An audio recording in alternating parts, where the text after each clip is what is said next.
This, my friends, is steak. Recently, I played around with just about every way you can cook one particular kind of steak, but that just made me want to take a closer look at all the different kinds of steak that are out there in this wacky world of ours. There are so many factors that distinguish one steak from another, from the breed of cow it comes from, to the way that animal was raised and processed, to the part of the animal it comes from, all of which are going to have an impact on the dish that ends up on your table. With all those variables at play, you could go a lifetime without eating the same steak twice. Today, we're going to take a look at 12 very special steaks that highlight the most important elements that give a steak its unique character and flavor. Armed with that knowledge, you'll have a better understanding of what you're looking for in a steak and why.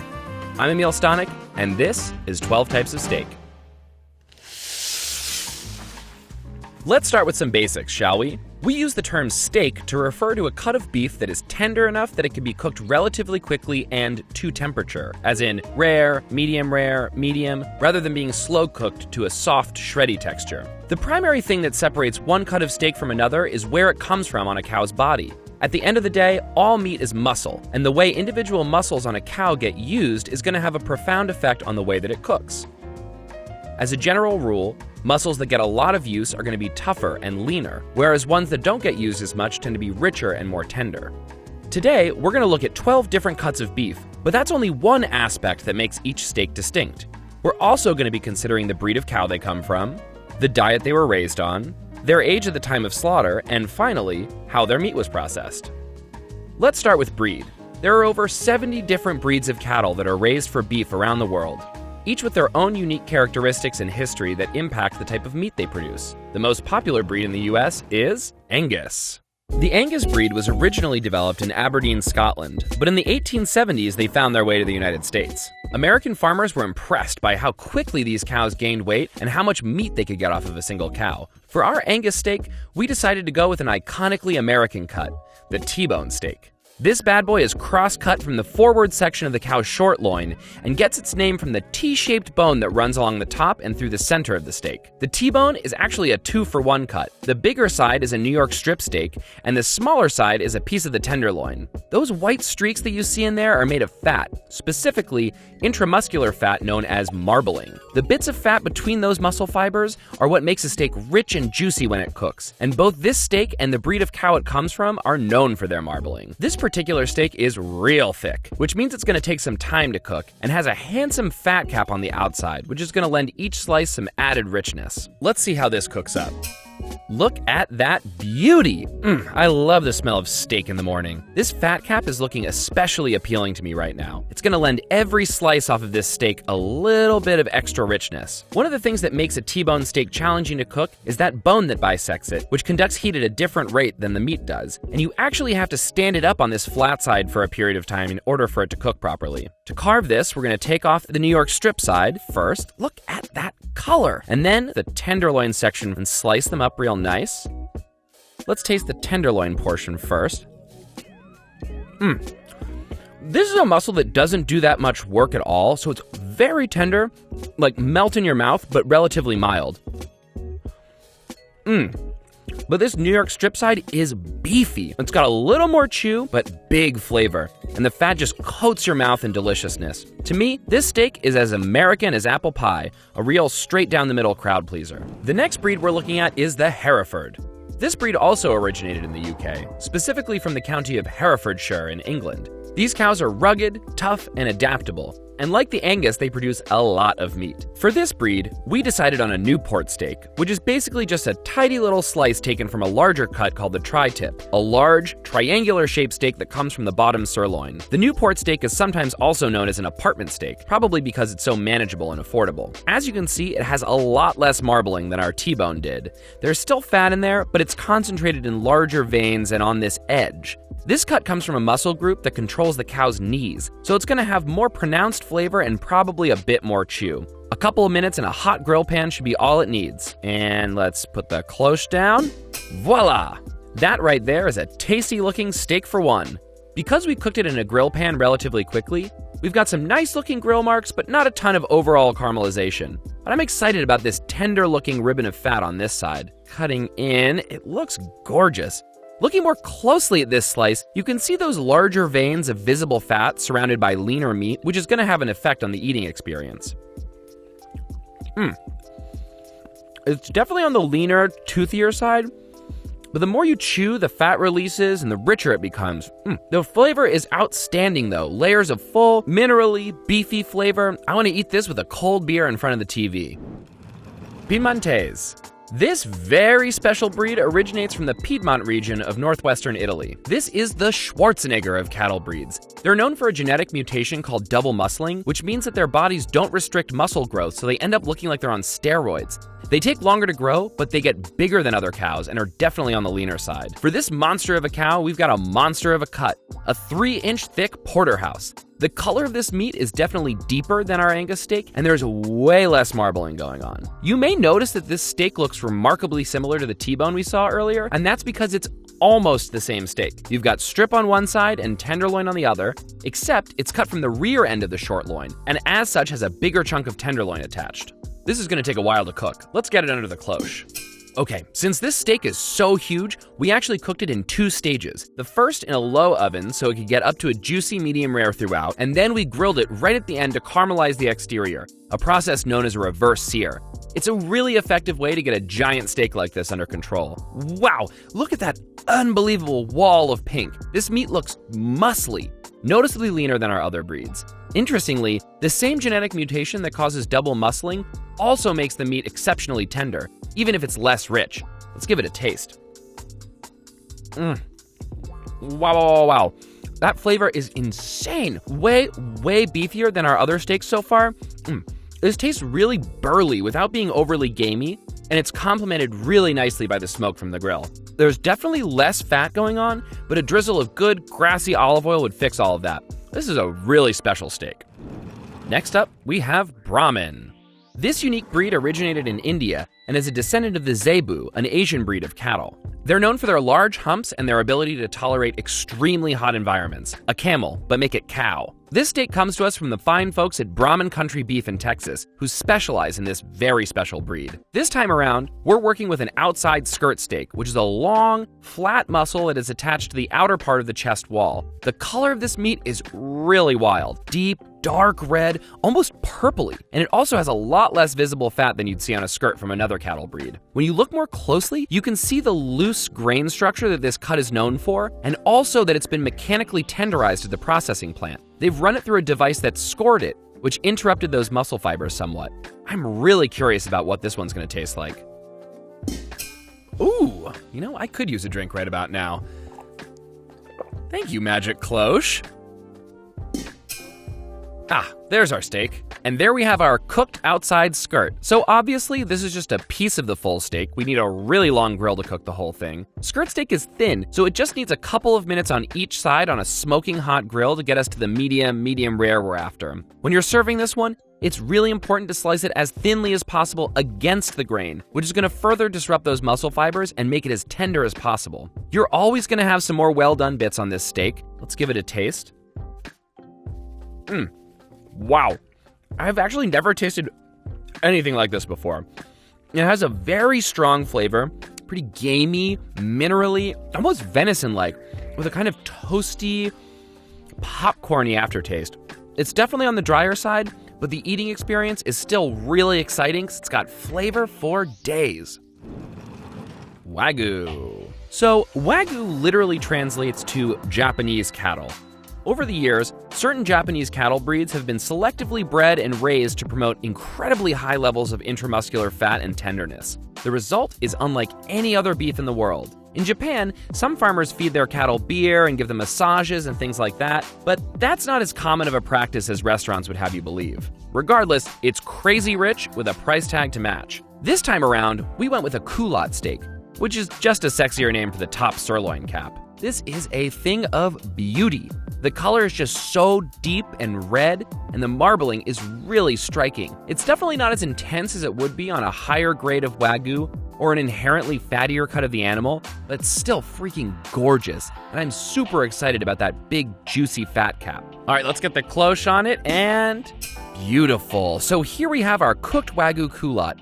We barely cooked this guy. Poking it, I can tell that it's still practically raw inside, black and blue, as they say. That's what you want with Wagyu. You don't want to render too much of that fat out, and the fat in Wagyu beef actually has a lower melting point than that of other breeds, so it literally melts in your mouth. This slice is so amazing looking. It's glossy from all that marbling, and that piece of fat cap is the cherry on top. Wow. That is so special. Honestly, it's like eating butter. The texture is like a firm piece of sashimi. It's super savory, a delicate, almost mushroomy flavor. My mouth is just totally coated right now. It's so rich.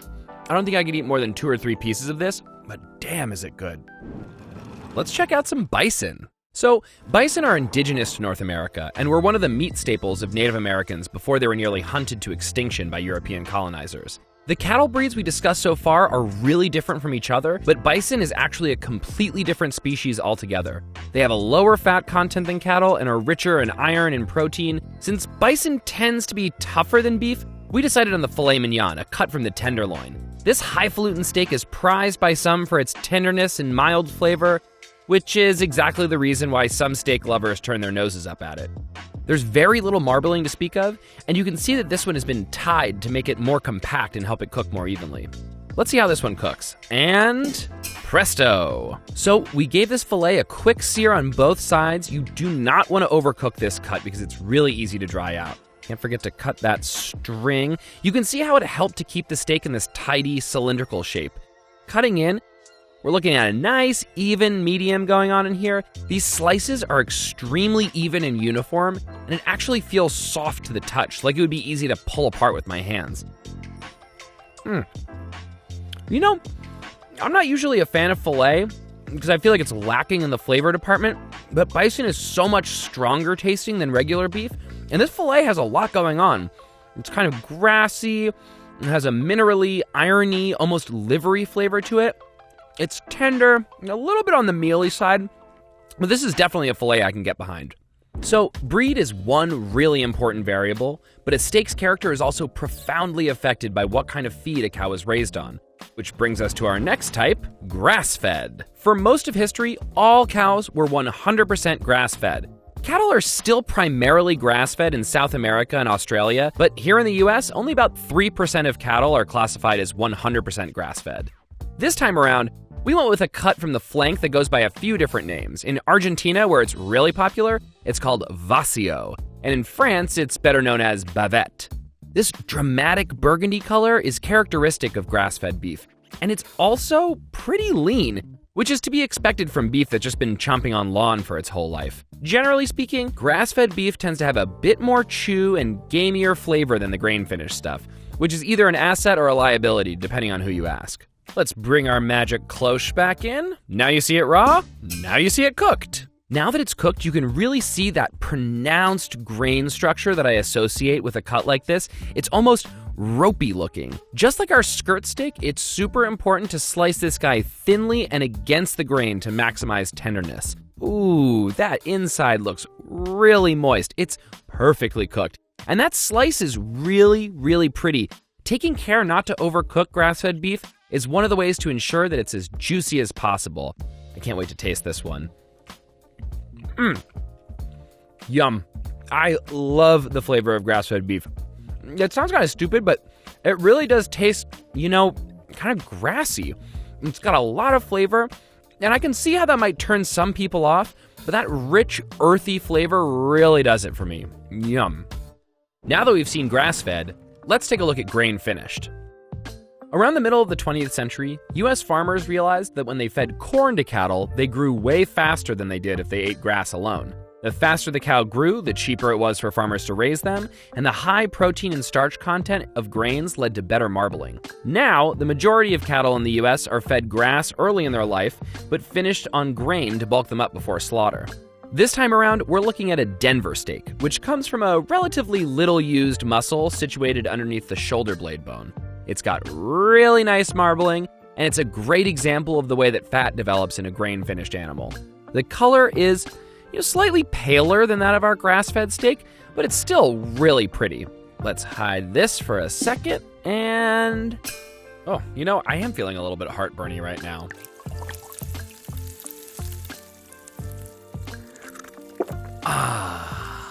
That feels better. Oh, good. The steak's back. I was worried we'd lost him. Ooh, I'm obsessed with the color we got on the exterior of this steak.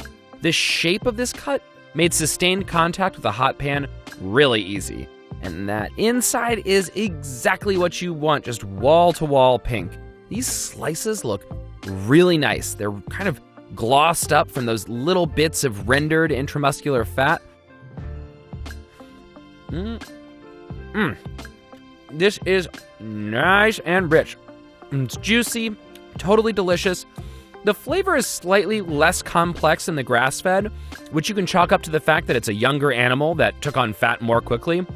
That's still really lovely, and definitely what most Americans expect when they're eating beef. Another factor that has a huge impact on the taste and texture of a steak, how old a cow is at the time of slaughter, which brings us to our next type, veal. Veal is beef that comes from a calf rather than a cow that's reached maturity. Here we have a classic bone-in rib chop, which, if it came from a more mature animal, would be called a ribeye steak. What we're looking at here is rose veal, and it's decidedly different from factory veal or white veal, which comes from animals that have usually been raised in confinement. By contrast, rose veal comes from a calf that's been milk-fed by its mother and then grass-fed on pasture until it's around 6 months old. The meat is pink rather than white because the calf has had some time to actually develop some muscle.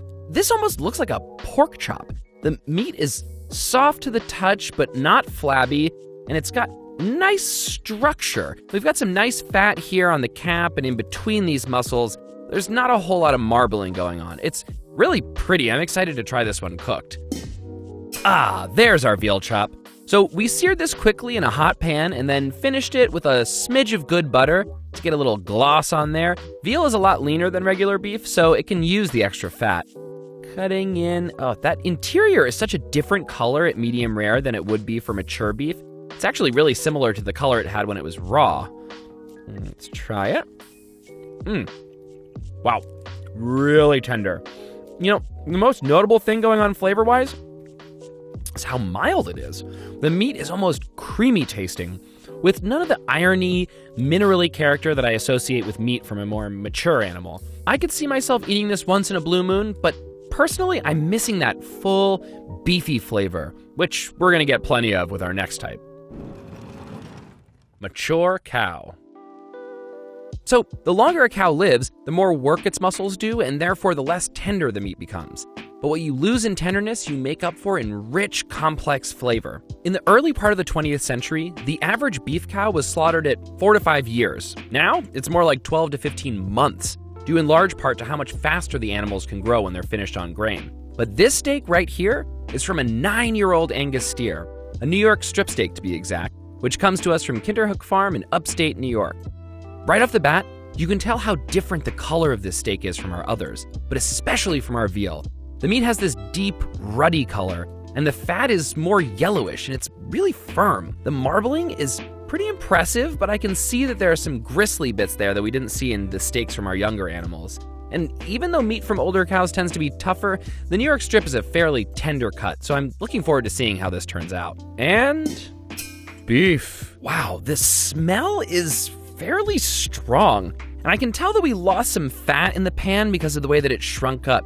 It actually feels pretty tender to the touch.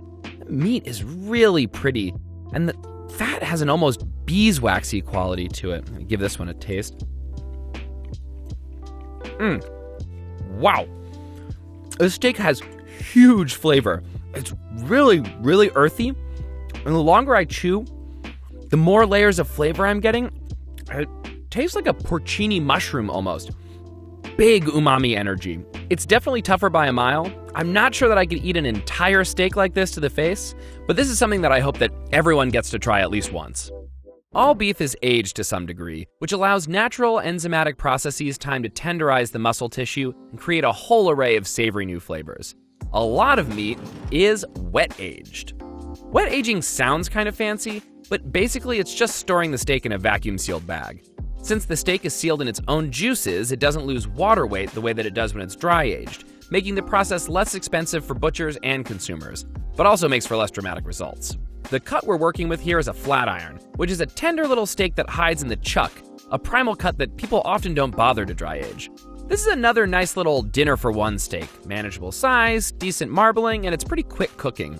You know, even though we dried it off really well with paper towels, it still feels kind of damp and flabby, to be honest. Let's go to the cloche. We gave our flat iron a quick sear on a really hot grill, which is really all it needed. There's really nice browning here. Cutting in, it's nice looking, plenty moist, and that grain structure is tight without being tense, you know? I love the flavor of this cut. It's complex without being too gamey, and it's plenty tender. It does taste a smidge watered down, but not in a really noticeable way. And there's a faint tinniness that I tend to associate with wet-aged meat. You know, I'm not mad at it though. Now, for contrast, we're gonna take a look at a steak that's been dry-aged. A dry-aged steak is a piece of beef that's been cut from a larger primal cut of the animal that's been hung in a cold, humidity-controlled environment for anywhere between 7 and 120 days. Over time, the meat will lose water weight, concentrating its flavor. And dry aging also promotes the activity of friendly enzymes and molds that tenderize the muscles and build flavor.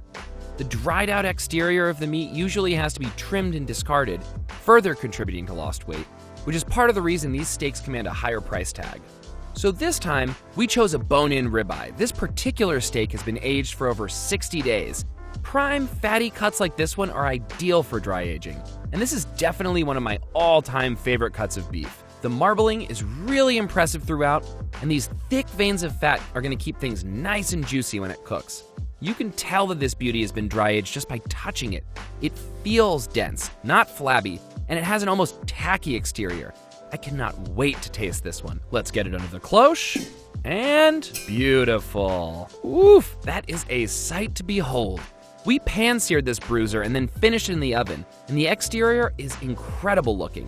Dry-aged meat takes on a sear way faster than wet-aged because it's already lost so much water. This is definitely on the rarer side of medium rare, but that's just how I like this cut. Ooh, I cannot wait to gnaw on that bone later. This meat looks amazing. These slices are just shining with fatty goodness. Damn, that's good. The flavor is just so much denser than the wet-aged steak, and the fat has an almost nutty flavor that I associate with cured meats like prosciutto or something like that. The cut, the dry aging, I'm in heaven. This is a slam dunk. And there you have it, folks. 12 distinctly different and delicious steaks that showed us just how many variables contribute to the unique taste and texture of the meat on your plate. I think I need to go get my cholesterol checked now. Have a favorite kind of steak you didn't see today? Leave it in the comments.